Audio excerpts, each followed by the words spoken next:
오늘날 사람들은 누군가의 인정을 갈망하는 시대에 살고 있습니다. 현대인들은 타인에게 자신의 가치를 증명받으려고 해요. 사람들에게 어떻게 보일지, 어떻게 하면 더 많은 사람들이 나를 인정하고 환호해 줄지에 삶의 기준을 맞추고 있습니다. 하지만 오늘 본문에서 사도 바울은 이 시대의 흐름과는 정반대로 매우 무겁고 단호한 질문을 우리에게 던지고 있습니다. 이제 내가 사람들에게 좋게 하랴, 하나님께 좋게 하랴? 이 질문에 대해서 오늘 우리 스스로 하나님 앞에 어떠한 답을 할 수 있겠습니까? 갈라디아서 1장 6절에서 10절 오늘 본문의 말씀을 통해서 변질된 복음의 위험성과 사람의 인정이 아닌 하나님께 기쁨을 구하는 참된 그리스도인의 자리가 무엇인지 함께 나누고자 합니다. 본문을 이해하기 위해서는 먼저 이 편지가 쓰인 배경을 살펴볼 필요가 있어요. 바울 서신서를 보면 대부분 첫 인사 이후에 하나님께 감사한다 또는 감사의 기도가 기록되어 있어요. 그러나 갈라디아서는 인사말이 끝나자마자 곧바로 6절에 보면 오늘 본문이죠. 책망의 말씀을 전하고 있어요. 그만큼 갈라디아 교회의 상황이 다급하고 심각했다는 것입니다. 바울이 1차 전도 여행 때 땀과 눈물로 세운 갈라디아 교회에 거짓 교사들, 즉 유대주의자들이 침투해서 바울이 전한 오직 은혜로 오직 믿음으로 얻는 구원을 그 복음을 변질시켰습니다. 예수를 믿는 것만으로 부족하다. 할례도 받아야 되고 모세의 율법도 지켜야 진짜 구원을 받는다. 이 순전한 복음의 행위를 뒤섞어 버립니다. 더욱 충격적인 것은 갈라디아 성도들이 이 거짓 가르침에 너무나도 쉽게 빠르게 넘어가 버렸다는 것. 사도 바울의 심정이 어떠했겠습니까? 사도 바울의 심정은 피를 토하는 심정이었어요. 가슴이 갈기갈기 찢기는 심정이었어요. 그러한 심정으로 지금 펜을 들고 갈라디아서를 기록하고 있는 것입니다. 단편 소설 어느 쥐의 유언에 나오는 내용인데 한 마을에서 가장 오래 살고 지혜로웠던 쥐가 세상을 떠나면서 다른 쥐들에게 유언을 남겼답니다. 그 유언이 무엇이냐면 우리가 쥐로 살아가면서 조심해야 될 것이 크게 세 가지가 있다. 첫 번째는 쥐구멍. 고양이를 평지에 만나면 죽은 목숨이지만 근처에 쥐구멍이 있거나 좁은 틈이 있으면 살 수 있다. 둘째는 쥐덫이다. 쥐덫에 걸리면 빠져나갈 방법이 없다. 평소 쥐덫에 놓인 먹이만 탐내지 않는다면 쥐덫은 얼마든지 피할 수 있다. 셋째는 쥐약이다. 쥐약은 우리가 평생 조심해야 될 가장 위험한 물건이다. 고양이는 어디를 가도 고양이고 쥐덫은 어디에 놓여도 쥐덫이죠. 그런데 쥐약은요, 어떤 모양으로 들어있을지 알 수가 없어요.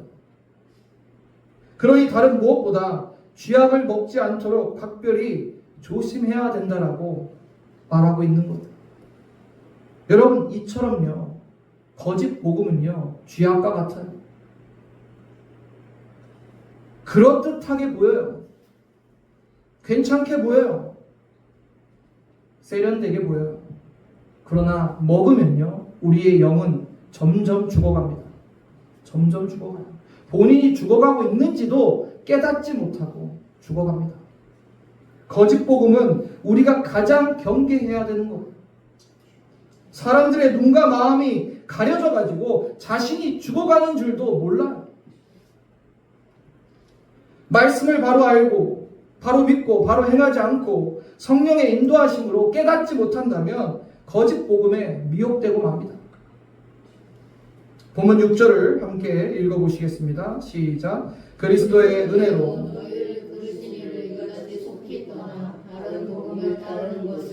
내가 이상하게 여기노라.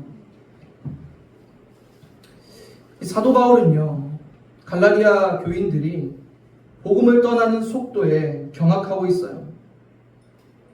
이상하게 여길 정도로 도저히 그렇게 빨리 거짓 복음에 빠져들어서 그것을 쫓는다는 게 믿겨지지 않을 정도로 충격과 경악을 표하고 있는 거예요. 또한 떠나라는 메타티데미는 당시 군대나 정치 세계에서 사용되는 용어로 소속을 바꾸거나 탈영 혹은 반역을 의미합니다. 여러분, 갈라디아 교인들은 단순히 의견을 조금 바꾼 것이 아니라 은혜로 부르신 하나님의 복음을 배신하고 영적인 탈영, 반역을 한 거예요. 그들이 쫓아간 것은 다른 복음이었습니다. 헬라어의 다른이라는 뜻이 두 가지 단어가 있는데 동질의 것 중에 다른 하나, 알로스와 본질과 종류가 완전히 다른 것을 뜻하는 헤테로스가 있어요. 근데 오늘 본문에서는 헤테로스가 쓰였어요. 완전히 다른 복음이, 한마디로 복음이 아니라는 거예요. 7절에 바울이 뭐라고 말합니까? 우리 본문 7절 읽어보겠습니다. 다른 복음은 없나니 다만 어떤 사람들이 너희를 교란하여 그리스도의 복음을 변하게 하려 함이라. 본문의 유대주의자들이 전하는 것은 복음을 변질시키고 그 본질을 완전히 파괴한 가짜 복음이었습니다. 여러분, 율법을 지키고 할례를 받아야 구원을 받습니까? 예수 믿는 것으로 충분치가 않습니까? 결코 그렇지 않죠. 완전히 다른 복음, 가짜 복음이었어요. 여러분, 복음은요 100% 하나님의 은혜입니다. 인간의 행위나 분노가 단 1%도 섞이는 순간 그것은 더 이상 은혜가 아니고 복음이 아니에요. 오늘 우리 시대에 다른 복음들은 무엇이 있을까요? 안타깝지만 제가 설교를 준비하면서 너무나 많은 다른 복음들이 있다는 것을 깨닫게 되었어요. 초대교회에도 영지주의도 있고 유대주의자들도 있고 여러 가지 다른 복음들이 있었죠. 그러나 오늘날 현대교회는요, 그때보다 더 변질된 복음, 더 가짜 복음들이 횡행하고 있어요. 다른 복음들이 무엇이 있을까요? 우리가 잘 아는 기복신앙 알고 계시죠? 예수 그리스도의 십자가와 회개, 제자도보다는 현세적인 축복에 초점을 맞추는 현상이죠. 믿음을 가지며 부와 건강과 사회적 성공을 얻을 수 있다는 식의 이러한 신앙이 진짜 복음입니까? 또 안정과 위로만 주는 설교가 있어요. 성경적 진리를 가르치거나 죄를 지적하기보다는 사람들의 입맛에 맞춰서 위로하고 자존감을 높여주는 감동적인 강연에 머무르는 설교가 이게 진짜 복음일까요? 십자가의 고난을 축소시킵니다. 성경이 말하는 회개와 희생과 고난과 자기 부인은 의도적으로 축소하고 전하지 않아요. 예배가 변질되고 있어요. 예배가 마치 공연처럼 바뀌어서 사람들을 즐겁게 하고 감동을 주는 데 집중을 합니다. 화려한 조명과 스크린과 음향과 이러한 자극들을 통해서 감정적인 만족을 이끌어내는 예배의 공연화가 지금 이루어지고 있어요. 교회의 성도들이 예배의 참여자가 아닌 종교 서비스의 소비자가 되어 있습니다. 목회자들은 어떻게 하면 사람들의 불만을 줄이고 교회를 떠나지 않게 할까? 교인들에게 더 만족스러운 서비스를 제공할까 생각합니다. 오늘날 교회는요, 무리를 모으는 교회와 제자 삼는 교회로 나뉠 수 있을 것입니다. 사람들의 입맛에 맞는 사람들에게 좋게 하는 그 시설과 프로그램과 강단의 메시지를 전해서 많은 무리를 모으는 교회가 있고, 자기를 부인하고 십자가를 지고 예수를 따르자는 제자 삼는 교회가 있을 것입니다. 여러분, 여기서 너무 중요한 게 있어요. 여러분, 무리가 천국에 들어갈 수 있다고 생각하세요?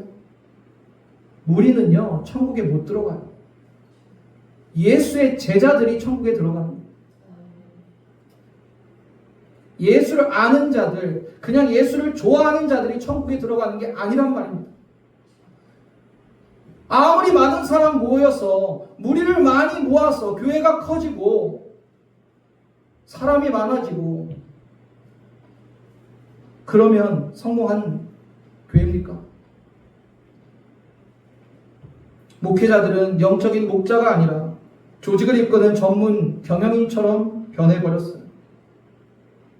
세속적인 권위주의와 리더십을 행사하고 있습니다. 성도들은 성령 안에서 교제하지 않고 서로 판단하고 정죄하고 자기 자랑이 만연합니다. 겸손과 사랑과 섬김과 예수 그리스도는 그 교제 가운데 있지가 않아요.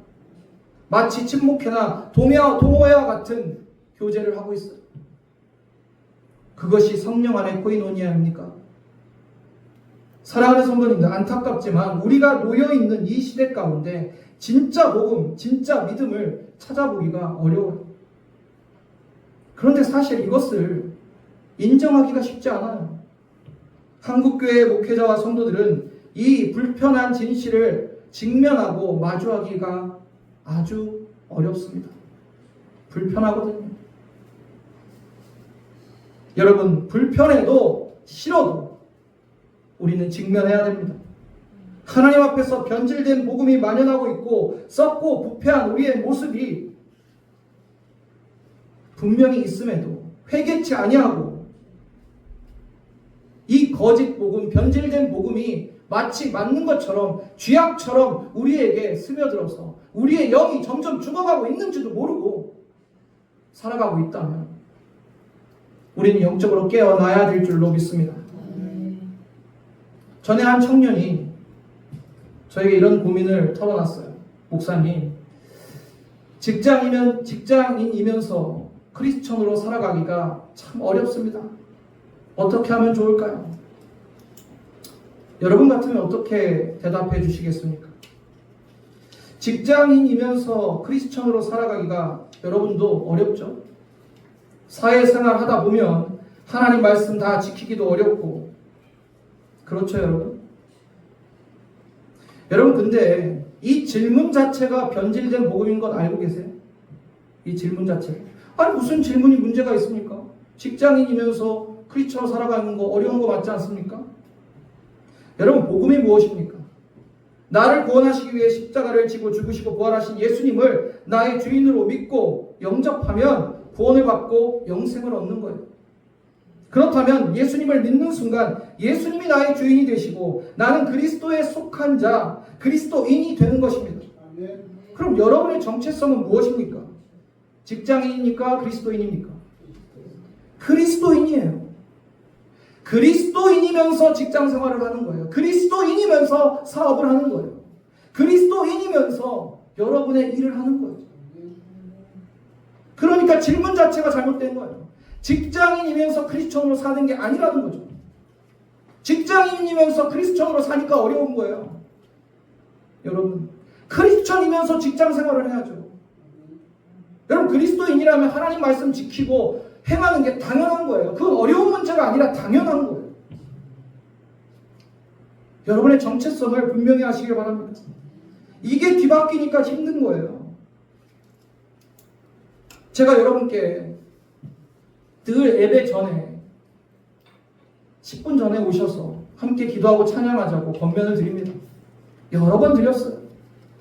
아무리 계속 권면을 드려도 11시, 또 11시 넘어서 오시는 분들은 여전히 있어요. 여러분, 직장 출근하실 때 매일 지각하십니까? 여러분, 누군가 중요한 약속을 했을 때 그 약속에 항상 늦으십니까? 그렇진 않을 거예요. 우리의 정체성이 나는 성도요, 나는 예배자라면 내가 하나님께 예배하러 오는 시간에 늦을 수가 없죠. 그렇지 않겠습니까? 내가 다른 세상적 모임이나 직장에 출근하는 시간이나 학교에 등교하는 시간을 너무 잘 지키면서 왜 예배 시간은 늦어도 된다고 생각하십니까? 성도는요, 예배를 생명처럼 여기는 자예요. 예배자로 살면서 직장 생활을 하는 거고, 예배자로 살면서 학교를 다니는 거고, 예배자로 살면서 사업을 하는 거예요.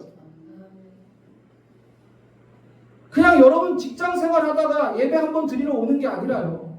사업하다가 주일날 예배 한번 드리러 오는 게 아니라 이게 뒤바뀌었다니까요.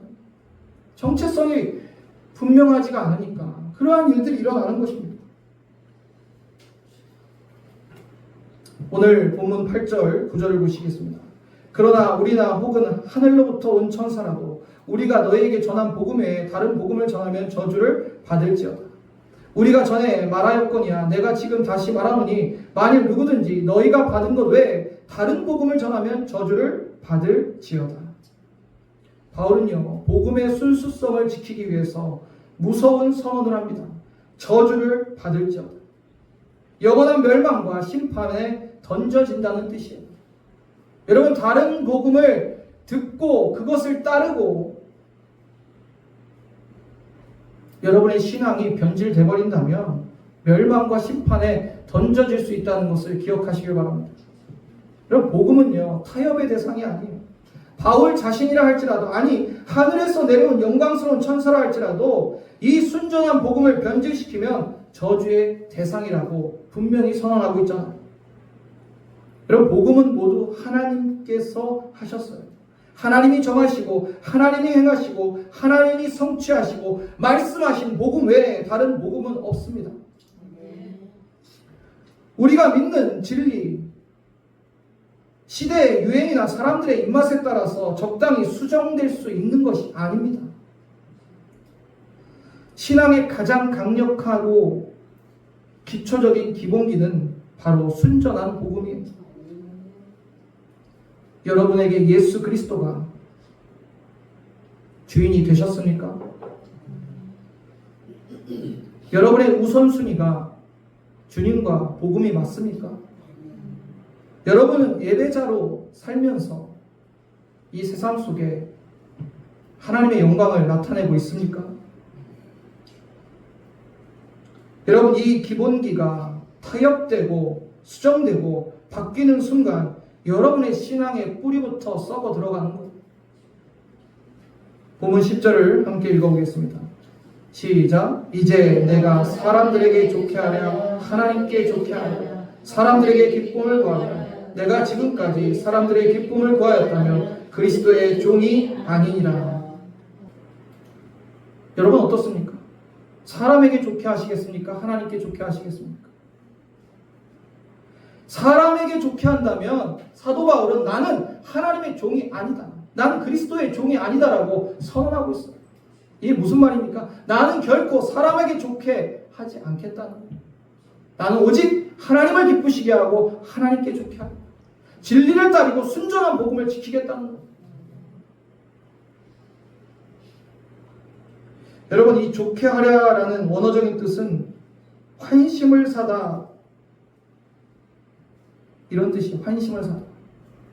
여러분, 사람들에게 환심 사서 뭐 하시게요? 또 기쁨을 구하려 하는 비위를 맞추다라는 뜻이에요. 사람들에게 비위를 맞춰서 뭐 하시게요? 여러분, 하나님께 좋게 하시기를 바랍니다. 바울은 예수님을 만나기 전에 사람의 인정을, 그 환호를 받던 사람이고 그것을 좋아했어요. 유대교 지도자로 인정받을 때 기뻤어요. 그래서 스데반을 죽이는 데 앞장섰고 다메섹까지 예수를 믿는 성도들을 잡으러 갔어요.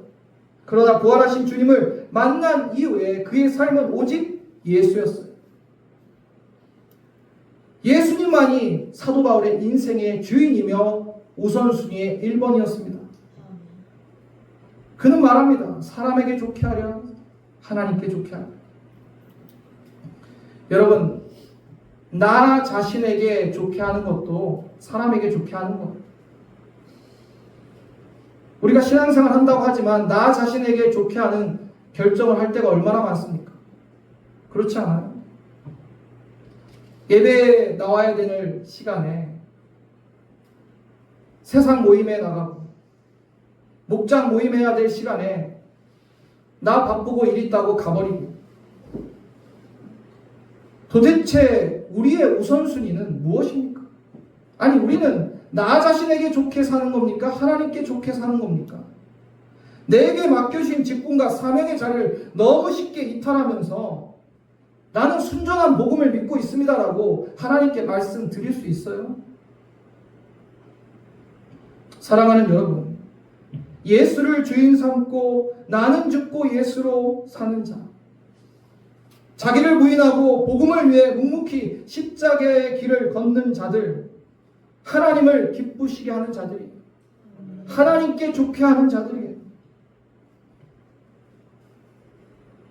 우리가 지금 누구의 인정을 구하며 살아가고 있습니까? 누구를 좋게 하며 살아가고 있습니까?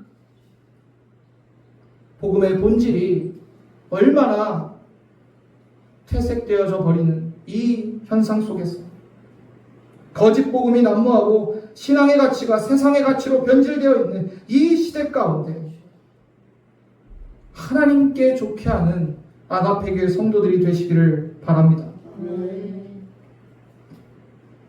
여러분, 어떻게 하면 교회가 부흥할까요? 저도 목사로서 아가페 교회가 부흥하기를 간절히 소원합니다. 그런데 애초에 교회는요, 예수 그리스도가 머리 되시고 주인 되십니다. 인간 편에서 부흥을 일으킬 수가 없어요. 부흥은 철저히 하나님이 하시는 역사입니다. 그러므로 우리가 할 수 있는 것은 하나님께 좋게 하는 것. 하나님 마음에 합한 교회, 하나님 마음에 합한 성도들이 되면 부흥은 자연히 하나님께서 하실 것입니다. 순전한 복음으로 무장된 교회가 되기를 원합니다. 그리하면 하나님께서 우리 아가페 교회를 부흥시켜 주실 것입니다. 우리 그리스도인들은 오직 한 분 예수님을 위해 살아가는 존재입니다. 사람들의 인기가 없어도, 인정이 없어도, 세상의 기준에 부합하지 않아도 오직 순전한 복음을 붙잡으시고 하나님께 좋게 하시기를 바랍니다.